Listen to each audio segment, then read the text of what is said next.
New reaction tonight, critical of a state report clearing a plastics plant this week of any workplace mistakes during historic flooding last fall. A lawyer for some flood victims say the state investigators got it wrong. The company maintains managers got it right and gave workers plenty of warning before the high water hit. 10 News reporter Libby Cunningham spoke with the attorney for one of the families who lost a loved one. Libby, what did he have to say?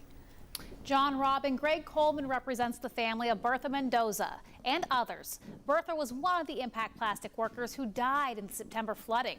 Attorneys for Impact Plastics endorsed the state report. Coleman says the state got it all wrong.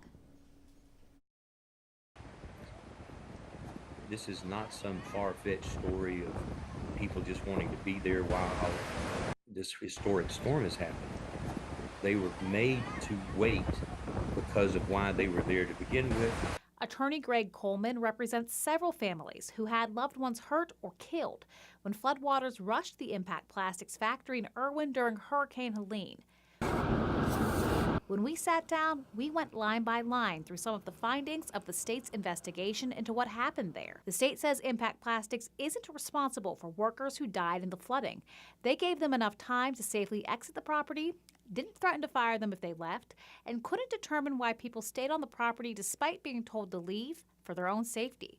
Coleman says TOSHA's got it wrong, and the bottom line is his clients and other witnesses he's talked to say they didn't have enough time to leave and shouldn't have been at work that morning in the first place.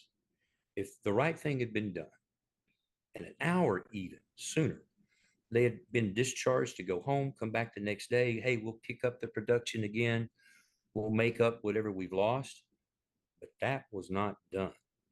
Attorneys for Impact Plastics agree with TOSHA's findings, and Coleman says there are some parts of it he believes are accurate as well. But there are several things we do agree with. It didn't happen on company property, the actual death itself and those sorts of things.